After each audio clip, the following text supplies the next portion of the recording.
Hi hello నమస్తే welcome to జెట్9 TV political talk. నేను మీ సతీష్. ఈరోజు మన పొలిటికల్ టాక్లో జాయిన్ అవుతున్నారు జనసేన పార్టీ నుంచి యశస్వి గారు.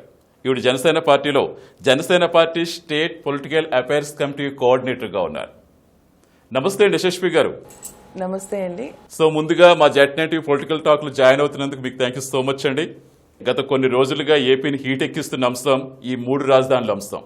ఎప్పుడైతే మళ్ళీ హైకోర్టు కొంచెం స్టేటస్ కో ఇచ్చిందో కొన్ని హోప్స్ ఉన్నప్పటికీ కూడా ప్రభుత్వం అయితే పూర్తి స్థాయిలో చాలా ముందుకు వెళ్తానికి ట్రై చేస్తోంది. సో ఈ నేపథ్యంలో ప్రధాన ప్రతిపక్షం టీడీపీ జేఎస్పీని లాగుతోంది. అంటే మీరు బీజేపీతో కలిసి ఉన్నారు కాబట్టి, బీజేపీతో ఆల్రెడీ అలయన్స్ అయి ఉన్నారు కాబట్టి, సో మిమ్మల్ని కూడా అసలు మీ అజెండా ఏంటి అనేది తెలుసుకోవడానికి కూడా మిమ్మల్ని లాగుతోంది. సో దీనిపై మీ రియాక్షన్ ఏంటి? 3 రాజధానుల గురించి మీరు అడుగుతున్నారు కాబట్టి దాని విషయంలో అండి, 2015లో అప్పుడు కూడా పవన్ కళ్యాణ్ గారు రైతుల పక్షానే ఉన్నారు. రైతుల పక్షాన్ని ఏంటంటే పదే పదే వాళ్ళ గురించి కొన్ని భూములు సేకరిస్తుంటే 34,000 ఎకరాలని సేకరించేటప్పుడే ఆయనకి కీడించి శంకించడం అన్నట్టుగా అప్పుడే డౌట్ వచ్చింది. ఇన్ని వేల ఎకరాలు తీసుకుంటున్నారు, అసలు ఏంటి భవిష్యత్తు ఏంటి, రైతుల భవిష్యత్తు ఏంటి, అసలు ఏమన్నా వీళ్ళు అనుకున్న రాజకీయ పార్టీలు సరిగ్గా ఉండవు, అది అందరికీ తెలుసు. వాళ్ళు ఇచ్చే ఏంటి ఎలక్షన్ ఎజెండా తప్పితే ఏ మేనిఫెస్టోలో ఏవి జరిగేవి కాదు అనే ఉద్దేశంతోనే పవన్ కళ్యాణ్ గారు ఆ రోజు వాయిస్ రైజ్ చేశారు. వాయిస్ రైజ్ చేస్తూ ఒకటే అన్నారు, మీరు ఒకవేళ అప్పుడు టీడీపీతో మేము పొత్తులో ఉన్నాం, మిత్రపక్షంలో ఉండేటప్పుడు ఉండగానే 2015లో బయటకు వస్తూ ఒకరోజు దీక్ష కూడా చేస్తూ అడిగారు, ఒకవేళ మీరు అనుకున్న ప్రామిసులు కనుక చెయ్యకపోతే ఏంటి రైతులు గతి ఏంటి అని అడగడం జరిగింది. దీక్ష చేశారు. అప్పుడు చంద్రబాబు గారు బయటకు వచ్చి ఒక ఏదో అంటే ఇంటర్నల్గా కొంత మీటింగ్ అయింది. అప్పుడు ఒక మేనిఫెస్టోలా కాకుండా ఆ అగ్రిమెంట్లో రైతులతో ఏదైతే అగ్రిమెంట్ అయిందో ఆ అగ్రిమెంట్లో ఒక క్లాజ్ ఇన్కార్పొరేట్ చేయడం జరిగింది. ఆ క్లాజ్ ఇన్కార్పొరేట్ ఏ విధంగా, ఈ రైతులకి ఏమన్నా మేము అనుకున్నట్టుగా ఇక్కడ అమరావతి కట్టడానికని భూములు తీసుకుంటున్నాం, ఒకవేళ కట్టడం జరగకపోతే గనక తప్పకుండా వాళ్ళకి మేము డ్యామేజెస్ ఇస్తాము అని చెప్తూ ఒక క్లాజ్ని ఇన్కార్పొరేట్ చేయడం జరిగింది. అది మొట్టమొదట పవన్ కళ్యాణ్ గారే ఫస్ట్ ఆలోచించి రైతుల కోసం చేయడం జరిగింది. తర్వాత 2015, 16, 17 అని కొంతమంది అడుగుతున్నారు. తర్వాత ఎప్పుడండి మేము ప్రజల తరపున రైతులు అనేది ఇక్కడ ఒక ఇష్యూ అండ్ ఆస్పెక్ట్. ప్రతిసారి కూడా వాయిస్ ఎప్పుడు వస్తుందంటే పవన్ కళ్యాణ్ గారు ఏదైనా ఇష్యూ వచ్చేటప్పుడు he's a man who rises according to the situation. Pawan Kalyan garu ఎప్పుడు ప్రజల తరపున నిల్చున్నారు, ఇష్యూస్ గురించి మాట్లాడారు. మీ అందరికి విదితమై ఏం జరిగిందో ప్రతి ఇష్యూ, ఇసుక విషయం కానీ లేకపోతే కర్నూలులో సుగాలి ప్రీతి విషయం కానీ ఇంకేదైనా సరే జరిగితే టకటక అవుతున్నాయి, సొల్యూషన్స్ వస్తున్నాయి. ఇది కేవలం పవన్ కళ్యాణ్ గారు నిల్చున్నారు కాబట్టి. ఇప్పుడు ఎవరు ఏది జరిగినా ఇమీడియట్గా 151 సీట్లు వచ్చిన వాళ్ళ దగ్గరికి వెళ్ళడంలా, 23 మంది వచ్చిన వాళ్ళ దగ్గరికి వెళ్ళడంలా ఎవరి దగ్గరికి వస్తున్నారు? మా దగ్గరికి వస్తున్నారు జనసేన. అది కేవలం మా నాయకుడికి ఉన్న స్పెషాలిటీ. ఒక నాయకుడు అంటారు చూసారా, నవలా నాయకుడు అని, అలా కాదు. రాజకీయ నాయకుడు అంటే ఎవరు అంటే ఒక క్వాలిఫికేషన్స్ ఉంటాయి. అది పవన్ కళ్యాణ్ గారికి ఉన్న క్వాలిఫికేషన్స్నే రేపు ఫ్యూచర్లో ఒక డెఫినేషన్ ఉంటుంది. చూడండి, రాజకీయ నాయకుడు అంటే డెఫినెట్గా పవన్ కళ్యాణ్ గారి పేరుతో ఒక డెఫినేషన్ కూడా ఉంటుంది. ఆయన ఒక చిత్తశుద్ధితో ప్రజల కోసం ఆలోచించే ఒకే ఒక నాయకుడు. ఇప్పుడు కూడా మేము ఇప్పుడు ఈ ఇష్యూ గురించి మాట్లాడుతున్నాం కాబట్టి రైతుల తరపునే మేము ఉంటాము. రైతుల గురించి ఏమన్నా చేయడానికి ఎంతవరకైనా వాళ్ళతో పాటు ఇక్కడ ఏ పార్టీకి ఇది లేదని ఇంపీచ్మెంట్ ఆఫ్ పాలిటిక్స్, మేము ఏ వర్గానికి సంబంధించి ఇక్కడ చేస్తే ఇక్కడ ఓట్లు పోతాయి, అక్కడ చేస్తే అక్కడ ఓట్లు వస్తాయి, ఈ ఆలోచన మాకు ఉండదు.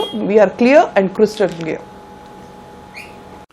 రేట్ యశస్వి గారి కరోనా విషయానికి వస్తే ప్రపంచమంతా కూడా ఇవాళ కరోనాతో ఎంత అల్లాడిపోతుందో మనం చూస్తూనే వస్తున్నాం. అట్ ద సేమ్ టైం ఏపీలో స్టార్టింగ్ స్టేజ్లో చాలా కంట్రోల్లో ఉంది అని కూడా అందరూ కూడా చాలా ఉపశమనంగా ఉందని అందరూ ఫీల్ అయ్యాం. బట్ ఇప్పుడు చూసుకుంటే మరణాల పరంగా కావచ్చు, కేసుల పరంగా కావచ్చు, రోజు రోజుకి భారీ స్థాయిలో నమోదవుతున్నాయి. బట్ టెస్టుల పరంగా చూస్తే మాత్రం ఇండియాలో ఏపీ నెంబర్ 1గానే ఉంది. కరోనా విషయంలో ఏపీ సర్కార్ సక్సెస్ అయింది మీరు అనుకుంటున్నారా? ఎందుకంటే మీ అడ్జస్టులు కూడా ఒక లేఖ రాశారు, ఏపీలో టెస్టులు బాగా జరుగుతున్నాయని. సో అంటే ఏపీలో కరోనాకు సంబంధించి సక్సెస్ అయిందని మీరు భావిస్తున్నారా? అయితే ఇప్పుడు మీరు కరోనా ఇప్పుడు ఏపీ స్టేట్లో ఎలా ఉంది అంటే ప్రపంచం అంతా కరోనా ఏం చేయాలి, ప్రతి రాష్ట్రం చూడండి, ఈవెన్ ప్రపంచంలో కూడా ఏంటి అసలు ఎందుకు ఇలా జరిగింది అని ఆలోచించి అసలు గవర్నమెంట్ కొన్ని మెషర్స్ తీసుకుంటున్నారు, చేస్తున్నారు, దానికి ఎట్లా సేఫ్ గార్డ్ చేయాలి, ప్రజల్ని ఏ విధంగా కాపాడాలి అని చూస్తున్న ఈ పరిస్థితిలో ఇక్కడ జగన్మోహన్ రెడ్డి గారు ఏం చేస్తున్నారు? ఆయన ఏం చేస్తున్నారు ప్రతి ఒక్కరికి తెలుసు. ఈ 14 నెలల్లో సగం నెలలు నిమ్మగడ్డ రమేష్ గారితో పోరాడడం సరిపోయింది.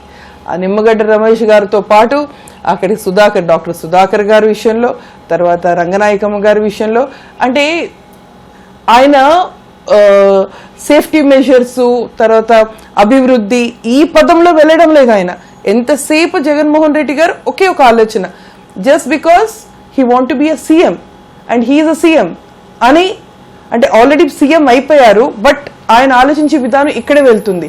ప్రోగ్రెస్ కంటే కూడా ప్రెజుడైజ్ యాక్ట్లో వెళ్తుంది.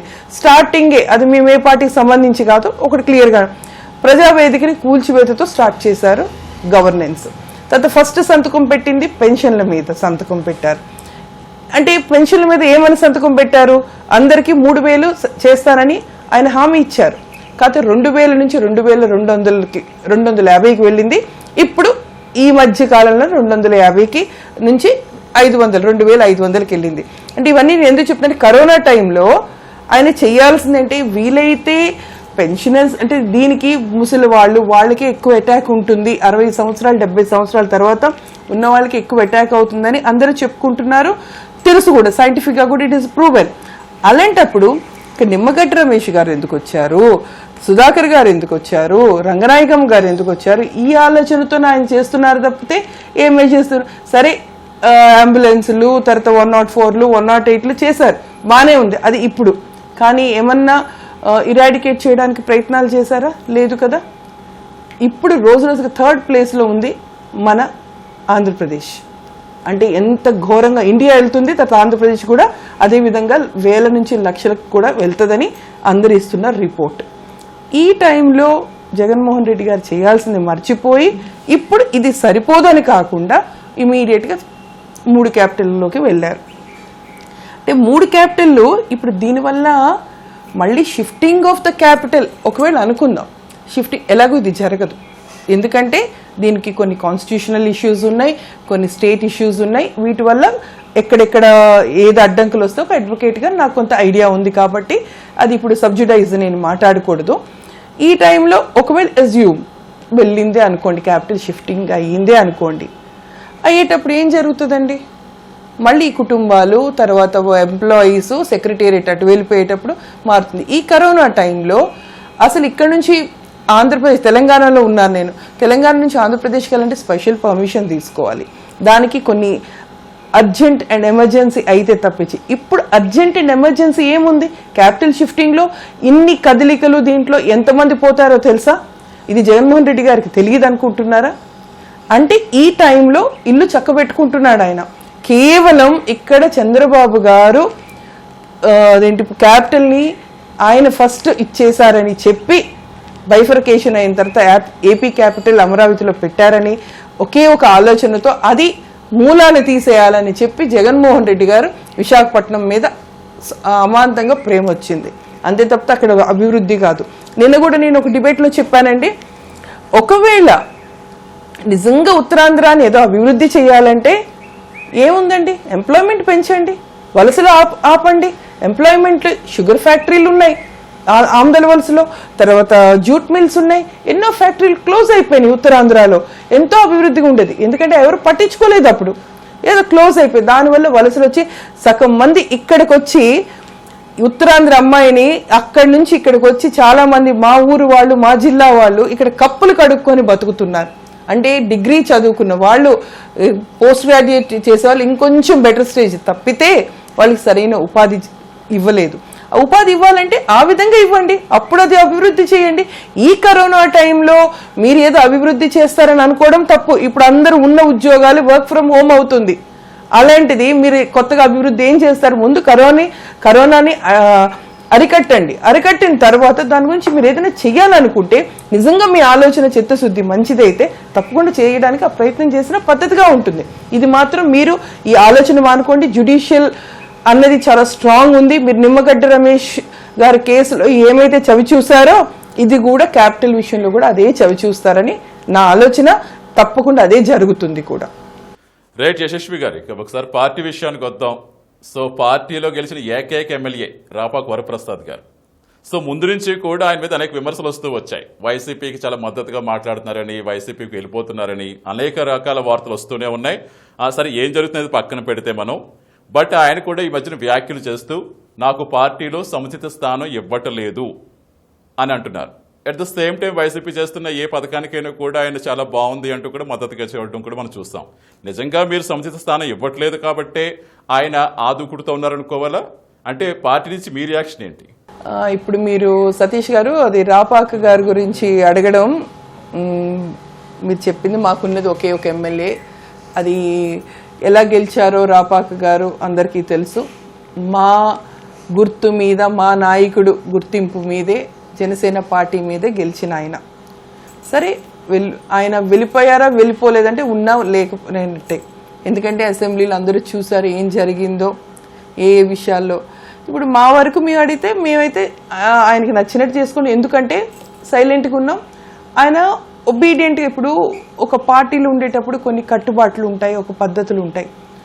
అతీతుడు కాదు, ఎవరైనా సరే అతీతులు కాదు. ఆయనకి పిఏసీలో ఒక మెంబర్గా గుర్తింపు ఇచ్చి చాలా చేశారు. ఆయన నిలబెట్టుకోలేదు అని నేను అంటున్నాను. ఇప్పుడు మా పార్టీలో ఏదో జరగరాందేదో జరిగిందని మీరు అనుకోవాల్సిన అవసరం లేదు. ఇప్పుడు రఘురామరాజు గారు వైసీపీ 151 సీట్లు వచ్చినాయి. అంత పెద్ద పార్టీలో ఎంపీగా, నరసాపురం ఎంపీగా ఉన్న ఆయన ఈరోజు పరిస్థితి ఏంటి చూస్తున్నారు కదా. అలాగే ఉంది, అంతేగాని దానికి స్పెసిఫిక్గా మనం అనుకోవడానికి లేదు. మాతో ఉన్నంత వరకు ఎవరైనా పవన్ కళ్యాణ్ గారు ప్రతి ఒక్కళ్ళ అభిప్రాయాలు, వాళ్ళ గౌరవాలు కాపాడుతూనే ఉన్నారు. నేను కూడా ఒక పిఎస్సి మెంబర్ని, ఒక హైకోర్టులో అడ్వకేట్ని, నాకు కూడా అదే గుర్తింపు ఇచ్చారని నేను మాట్లాడుతున్నానని కాదు. ఆయన అంటే మాకు ఒక నమ్మకమే కాదండి, ఒక గౌరవం, మనస్ఫూర్తిగా గౌరవం ఉంది. ఆయన చేసే ప్రతిదీ ప్రజల కోసం చేస్తున్నారని. నేను ఇది మొదటిసారి రాజకీయంలోకి రావడం. నాది చాలా పెద్ద కుటుంబం అండి, ప్యాటర్నల్ సైడ్, మ్యాటర్నల్ సైడ్ కూడా. అంత పెద్ద కుటుంబంలో పుట్టి కూడా నేను ఏ రోజు రాజకీయాలు జోలికి పోలా, ఏ రోజు ఏ రాజకీయం దీనిలో లేను. ఇప్పుడు నేను ఒక వృత్తిలో ఉండి, ఒక హైకోర్టులో నాకు 20 సంవత్సరాల స్టాండింగ్ ఉంది. అయినా కూడా నేను ఈరోజు కేవలం పవన్ కళ్యాణ్ గారి సిద్ధాంతాలు, ఆయన ప్రిన్సిపల్స్ చూసి తప్పకుండా ఈయనతో మేము ప్రయాణం చేస్తే, తప్పకుండా ఈ నాయకుడితో ప్రయాణం చేస్తే ప్రజలకి ఉపయోగపడుతుంది, నా సర్వీస్ కొంత ఉపయోగపడుతుంది, నాకు ఇచ్చిన దేవుడిచ్చిన ఈ జన్మని సార్థకం చేసుకోవడం అవుతుందని నా నమ్మకం అండి. రేట్ యశస్వి గారిక పవన్ కళ్యాణ్ గారి విషయానికి వద్దాం. అంటే పవన్ కళ్యాణ్ గురించి బయట చాలా మంది చాలా రకాలుగా విమర్శలు చేయడం మనం చూస్తూ వస్తాం. ఆయన ఇప్పుడు సినిమా షూటింగ్ లేని టైంలో వచ్చి 6 నెలలకు ఒకసారి వచ్చి మాట్లాడుతూ ఉంటారు, అలా అని ఇలా అని. బట్ ప్రతిదానికి అయితే మాత్రం ఆయన రియాక్ట్ కూడా కారు. అంటే ఏ సమస్య అయితే ఉందో ఆ సమస్యకు సంబంధించి రియాక్ట్ అవ్వడం మనం చూస్తూ వస్తాం. పవన్ కళ్యాణ్ గారిని మీరు చాలా దగ్గరగా చూస్తూ ఉంటారు కాబట్టి అసలు ఆయన వ్యక్తిత్వం గురించి మీరు చెప్పాలంటే ఏం చెప్తారు? పవన్ కళ్యాణ్ గారి వ్యక్తిత్వం గురించి అంటే యాక్చువల్గా అంటే నా అనుభవం చెప్తాను, ఎవరి ఒపీనియన్స్ వాళ్ళకి ఉంటాయి. నేను యాక్చువల్లీ అంటే చిరంజీవి గారి ఫ్యాన్ అండి. నేను చిరంజీవి గారి సినిమాలు అంటే ఫస్ట్ డే వెళ్ళిపోయేదాన్ని. నేను హాస్టల్లో చదువుకున్నాను, ఫస్ట్ డేనే వెళ్ళిపోయేదాన్ని. ఎక్కడ చూసినా పుస్తకాల్లో కూడా నేను రాసుకునేదాన్ని, చిరంజీవి మై ఫ్యాన్ అని ఏదో అలాగా. పవన్ కళ్యాణ్ గారిది ఏంటంటే చిరంజీవి గారి బ్రదర్ అని చూడటం, కొన్ని సినిమాలు చూడటం, కొంచెం ఆయన స్టైల్, ఆయన వే ఆఫ్ ఇవి అందరితో పాటు నేను చూసాను తప్పితే ప్రత్యేకమైన సినిమాలో అభిమానం అయితే నాకు కాదండి. అది ఎందుకంటే maybe of some other reason నేను ప్రొఫెషన్లో ఉండిపోవడం అంతగా చిన్నప్పుడు ఉన్నంత అడ్మిరేషన్ డెఫినెట్గా ఒక ఏజ్ వచ్చాక ఉండదు కాబట్టి. కాకపోతే పవన్ కళ్యాణ్ గారు మొదటి నుంచి కూడా అందరూ ఒక దీనిలో వెళ్తే ఆయనది ఎప్పుడు వేరే ట్రెండ్, ఆయనది వేరే లైన్లో ఉండేది ఆయన ఆలోచన విధానం. That is what I use to observe. చేసినాక సార్ వల్ల ఈరోజు నేను పవన్ కళ్యాణ్ గారి కంటే కూడా సార్ అని ఎక్కువగా అంటాను. ఎందుకంటే నాకు ఉన్న అభిమానం, గౌరవం ఆయన అంటే. I have lots of respect for him. Reason ఆయన మాటల్లోనే ఒకటి ఉంటుంది, ఆవేశం ఉంటుంది. ఏదైనా విషయం అంటే బాగా దాని గురించి స్టడీ చేస్తారు. స్టడీ చేసి ఒక నిర్ణయం తీసుకుంటే ఊరికే తీసేసుకోరు. అందరితో కన్సల్ట్ చేసి, దానికి సంబంధించిన వాళ్ళతో అందరితో కన్సల్ట్ చేసి ఒక నిర్ణయం తీసుకునే ముందు అది ఓన్ నిర్ణయం అవుతుంది. మొత్తం ముందు కన్సల్ట్ చేస్తారు. చేసిన తర్వాతనే అది సొంత నిర్ణయం. ఎవరిది ఇన్ఫ్లుయెన్స్ కానీ ఇంపాక్ట్ ఉండదు. అది ఫస్ట్ అందరూ అనుకుంటారు వీళ్ళు చెప్పారు వాళ్ళు. No, he's very clear Pawan Kalyan garu. ఎవరితో అందరం ఇప్పుడు అంటే లీగల్ ఇష్యూ అయితే మా అందరితో మాట్లాడతారు, లీగల్ డిపార్ట్మెంట్, ఇంకా వేరే వాళ్ళతో పెద్దలు. But finally he'll take his own decision. So ఈ విధంగా అంటే హీఈస్ అ పర్సన్. అంటే ఒక చెప్పుకోవాలంటే ఆయన గురించి మాట్లాడాలంటే we don't have that capability అని నేను అనుకుంటా. ఎందుకంటే that is the admiration today I have got for sir Pawan Kalyan garu. అంటే నాకు చాలా అభిమానం ఆ విషయంలో, గౌరవం. కారణం చాలా ఆడవాళ్ళని ఎవరైనా తక్కువ చేసినట్టుగా అక్కడ మీటింగ్లో కనబడినా చేసినా ఇమీడియట్గా స్టెప్ తీసుకుంటారు. అది నేను స్వయంగా చూశాను. ఒక్కొక్కసారి 2-3 సార్లు నేను ఏదో చిన్నవి ఇష్యూస్ కూడా చూశాను. అప్పుడు కూడా ఆయన రియాక్ట్ అయ్యే పద్ధతి చూస్తే really you feel for him and hats off to him the way he does. ఇది ఇంటర్నల్గా కొన్ని జరిగాయి చెప్తున్నాను. నేను సార్తో ఎప్పుడు మాట్లాడే మొట్టమొదటి అవకాశం నాకే ఇస్తారు. పిఎస్లో ఐఎమ్ ద ఓన్లీ లేడీ. మాట్లాడేటప్పుడు ముందు నాతోనే మాట్లాడిస్తారు. అంటే నేనేదో గొప్పదాన్ని కదా, ఒక ఆడవాళ్ళకి ఇచ్చే గౌరవం అది. తర్వాతే మిగతా పిఎస్సి మెంబర్స్తో మాట్లాడతారు. ఇవన్నీ 1 by 1. అది నా పర్సనల్ అనుభవం అండి. పవన్ కళ్యాణ్ గారు అంటే ఒకప్పుడు సినిమాల్లో లేకపోయినా ఈరోజు నిజంగా నేను ఆయన ఫ్యాన్ని, పవన్ కళ్యాణ్ గారు గ్రేట్ ఫ్యాన్ని నేనే అని నేను అనుకుంటున్నాను. రైట్ అండి యశస్వి గారు, అంటే మీరు ఎలాగో చిరంజీవి గారికి ప్రస్తావన తీసుకొచ్చారు కాబట్టి చిన్నప్పటి నుంచి మీరు చిరంజీవి గారి ఫ్యాన్ అని చెప్తున్నారు. సో చిరంజీవి గారిని కలిసే అవకాశం వచ్చిందా మీకు? అంటే జనసేనలో ఉన్నారు కాబట్టి ఒకసారి ఆయన కలిసారా? ఇప్పుడు మీరు అడుగుతున్నట్టు చిరంజీవి గారిని ఎప్పుడైనా కలిసారంటే నిజంగా చెప్పాలంటే ఎంత నేనంటే ఆఖరి నేల మీద కూర్చొని నేల టికెట్ తీసుకొని కూడా చూసానండి చిరంజీవి గారి సినిమా. అది నాకు గుర్తుంది, పులి. అది ఫెయిల్యూర్ మూవీయే. అప్పుడు నేను హాస్టల్కి వెళ్ళను అంటే మా ఫాదరు హాస్టల్ అంటే కొంచెం కష్టంగా ఉంటుంది కదా, స్ట్రిక్ట్గా ఉంటుందని చెప్పి నేను హాస్టల్లో ఇంకా ఉండని ఇంటికి వచ్చేస్తానంటే మా ఫాదర్ పాప నేను చిరంజీవి గారు అంటే ఇష్టం అని చెప్పి పులి సినిమాకి టికెట్ దొరకకపోతే నాకు నేల టికెట్లో కూర్చొని చూశాను మా ఊర్లో. అది నాకు ఇప్పటికీ ఒక గుడ్ ఎక్స్పీరియన్స్. రైట్, ఇక నాగబాబు గారి విషయానికి కూడా ఒకసారి వద్దాం. నాగబాబు గారు ఎక్కువగా ఎక్కడన్నా ఏదైనా ఇష్యూ జరిగితే ఇమీడియట్గా ట్వీట్ చేయడం కానీ రియాక్ట్ అవ్వడం ఎక్కువ చూస్తూ వస్తూ ఉంటాం. వెంటనే వీడియో రిలీజ్ చేస్తే ఆయన వీడియో రిలీజ్ చేయడం కానీ ఇలాంటివి జరుగుతూ ఉంటాయి. సో ఆయన ఇన్వాల్వ్మెంట్ పార్టీ పరంగా ఎంతవరకు ఉంటుంది? ఆయన ఇన్వాల్వ్మెంట్ అనేది పార్టీకి ప్లస్ అవుతుందని మీరు అనుకుంటున్నారా? నాగబాబు గారి గురించి అంటే చాలా ఖచ్చితమైన మనిషి అండి. ఆయన మాటలో కూడా చాలా బోల్డ్గా ఉంటుంది. ఇప్పుడు చిరంజీవి గారి ఫ్యాన్స్, పవన్ కళ్యాణ్ గారి ఫ్యాన్స్ ఏ ఇమోషన్తో అయితే మాట్లాడతారో నాగబాబు గారు అంత మెచ్యూర్డ్గా అదే ఇమోషన్తో ఫ్యాన్స్కి ఏమన్నా ఇటు అటు జరిగిందంటే ఫస్ట్ రైజ్ చేసేది నాగబాబు గారు. And he is really very admirable person for his what ever he's doings. ఈరోజు కూడా ఆయన నేను పవన్ కళ్యాణ్ గారి బ్రదర్ని లేకపోతే చిరంజీవి గారి బ్రదర్ని అని కాదు, ఆయన ఒక కార్యకర్తగానే మా అందరితో పార్టిసిపేట్ చేస్తారండి. అది ఆయన గొప్పతనం. రైట్ యశస్వి గారు, ఈ మధ్య కాలంలో బాగా హాట్ ఇష్యూగా మారింది రామ్ గోపాల్ వర్మ గారు తీసిన పవర్ స్టార్ మూవీ. ఆ మూవీకి సంబంధించి ఫ్యాన్స్ కూడా చాలా ఇమీడియట్గా రియాక్ట్ అవ్వడం కానీ ఇమీడియట్గా దానికి కౌంటర్గా వేరే మూవీ తీయడం కానీ ఇలాంటి చాలా చూసుకుంటూ వచ్చాం. సో పవర్ స్టార్ గారు కానీ ఆ పార్టీ నుంచి కానీ ఎవరు కూడా పెద్దగా రియాక్ట్ కాలేదు. మీరేమైనా రియాక్ట్ అవుతారా? రామ్ గోపాల్ వర్మ గారి గురించి అంటే నాకు తెలిసి నేను యంగ్ ఏజ్లో ఆయన సినిమాలు చూశాను. శివ, ఈ సినిమాలు అవి అప్పట్లో చాలా అడ్మైర్ చేసేవాళ్ళం. నిజంగా ఆయన ఏదో సొసైటీకి ఒక మంచి మెసేజ్ ఇస్తున్నారని అనుకున్నాం. మరి ఆయనకి స్క్రిప్ట్లు దొరకడం లేదో, ప్రొడ్యూసర్లు దొరకడం లేదో, మరి ఏమో తెలియదు. ఆయన గురించి సినిమా ఒక డైరెక్టర్గా అంటే డైరెక్టర్స్ అంటే చాలా ఉన్నతమైన స్థానం అది. కాకపోతే ఈయన కొంచెం లో స్టాండర్డ్కి వెళ్ళిపోయి he he's stoop down to the low level which is honestly అది ఆయన గురించి మాట్లాడడం కూడా నాకు టైం వేస్ట్ అనిపిస్తుందండి. మా నాయకుడి గురించి లేకపోతే వేరే విషయాల గురించి ఏదో చెప్తున్నారు. ముందు ఆయన్ని చూసుకోమనండి. ఒక వేళ్ళు ఇలా చూపించేటప్పుడు 4 వేళ్ళు మనకు చూపిస్తున్నాయని గుర్తిస్తే చాలా మంచిది. ఆయన్ని టచ్ చేయడం కాదు కదా, పేరు ఉచ్చరించడానికి కూడా ఆయనకి హక్కు లేదండి రామ్ గోపాల్ వర్మ గారికి. I don't have respect. And he should be first ఒక వ్యక్తి అవ్వాలి. He's not a human. How can we talk about that person? ఫైనల్గా యశస్వి గారు ప్రతి దానికి కూడా చాలా చక్కగా ఆన్సర్ చెప్పుకుంటూ వచ్చారు. ఇక ఫైనల్గా అడుగుతున్నాం, అంటే రాబోయే ఎన్నికల్లో జనసేన పార్టీ అధికారంలోకి రావాలంటే 3 బలమైన కారణాలు చెప్పమంటే మీరేం చెప్తారు? ఇప్పుడు అదే ఇందాక మీరు అడిగారు కదా, టీడీపీతో మేము కలిసి ఉన్నామని కొంతమంది అంటున్నారు. అది గత ఎలక్షన్లో వైసీపీ వాడిన స్ట్రాటజీ అనుకుందాం. మాకెవరితో అంటే ఏదైనా చేస్తే రైట్ రాయల్గానే చేస్తాం. పొత్తు అన్నది అప్పుడు కొన్ని కారణాల వల్ల టీడీపీ బీజేపీతో ఉండడం జరిగింది. మేము కలిసి సపోర్ట్ చేయడం అయింది. చంద్రబాబు గారు సీఎం అయ్యారు. అదేవిధంగా ఇప్పుడు మేము బీజేపీతో పొత్తు ఉండడానికి కారణం ఇక్కడ రాష్ట్ర ప్రయోజనం, అక్కడ నేషనల్గా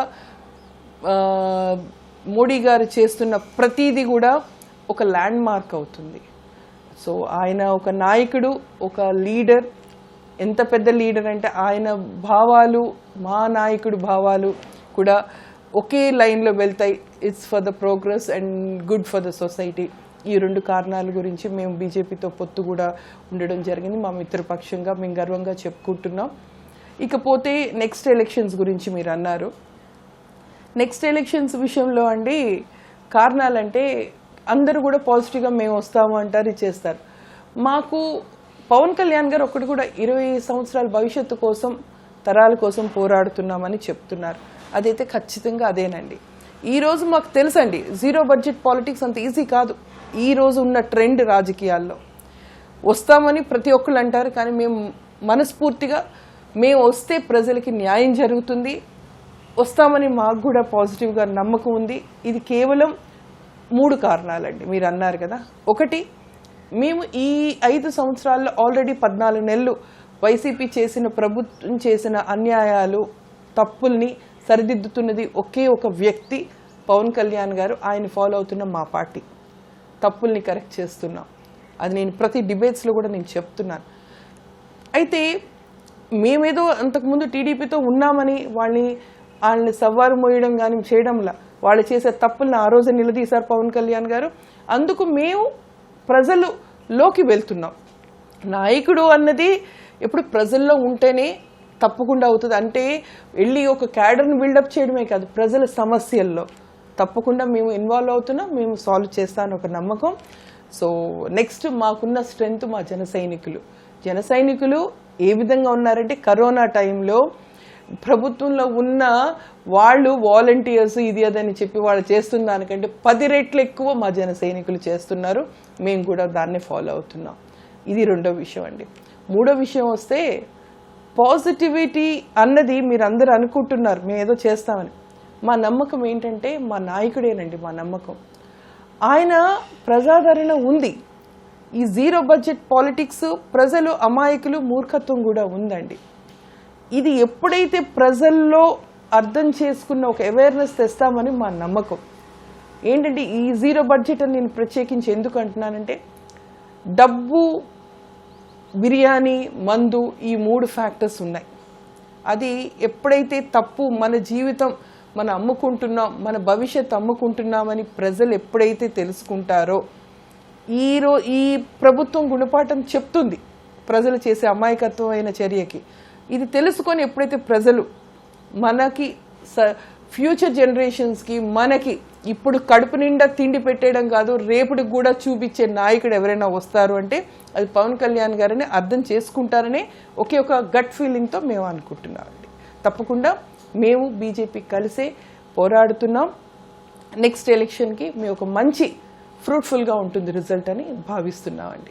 రైట్, థ్యాంక్ యూ యశస్వి గారు, మా పొలిటికల్ టాక్లో జాయిన్ అయినందుకు, మా జెట్9 టీవీతో ఇంటరాక్ట్ అయినందుకు. సో ఇది ఇవాళ జెట్9 టీవీ పొలిటికల్ టాక్. మరో గెస్ట్తో మళ్ళీ కలుద్దాం. కీప్ వాచింగ్ జెట్9 టీవీ. ఈ వీడియో మీకు నచ్చినట్టయితే లైక్ చేసి, కామెంట్ చేసి, షేర్ చేయండి. మా జెట్9 టీవీని ఇప్పటివరకు సబ్స్క్రైబ్ చేసుకోకపోతే ఇప్పుడే సబ్స్క్రైబ్ చేసుకోండి. లేటెస్ట్ అప్డేట్స్ మీకు తెలియాలంటే బెల్ ఐకాన్ క్లిక్ చేయడం మర్చిపోకండి.